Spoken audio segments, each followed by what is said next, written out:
ഗുരുഭ്യോ നമഃ. ഓം ഗംഗണപതേ നമഃ.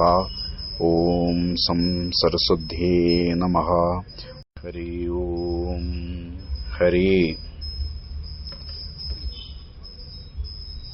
ശ്രീ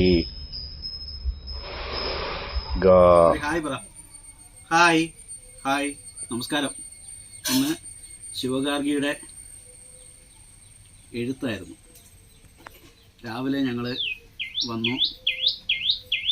ഇന്നത്തെ ദിവസത്തിൻ്റെ പ്രത്യേകത എന്ന് വെച്ച് കഴിഞ്ഞാൽ ചിങ്ങമാസം 2-ാം തീയതി മകയിരം നക്ഷത്രം ദശമിയാണ്.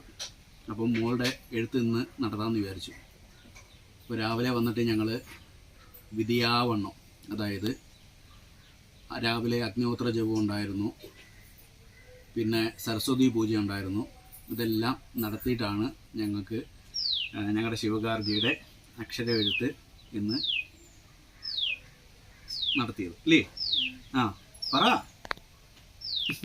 അങ്ങനെ കൊച്ചി എപ്പോഴും ഇരുന്ന് ഇനി നല്ലോണം പഠിച്ച് വലിയ ആളാവാൻ വേണ്ടിയിട്ട് എല്ലാവരുടെയും അനുഗ്രഹങ്ങൾ ഉണ്ടാവണം കേട്ടോ.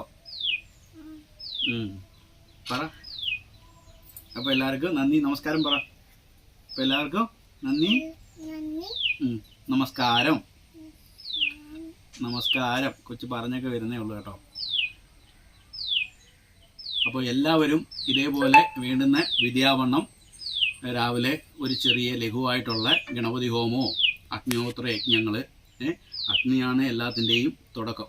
അതുകൊണ്ട് ഏതൊരു മംഗളകാര്യവും കർമ്മം നമ്മൾ ചെയ്യുമ്പോഴും നമ്മുടെ വീട്ടിൽ അഗ്നിഹോത്രാദി ജപങ്ങൾ കർമ്മങ്ങൾ ചെയ്തതിന് ശേഷം ഇത്തരത്തിലുള്ള മംഗളകർമ്മങ്ങൾ നടത്തേണ്ടുന്നതാണ്.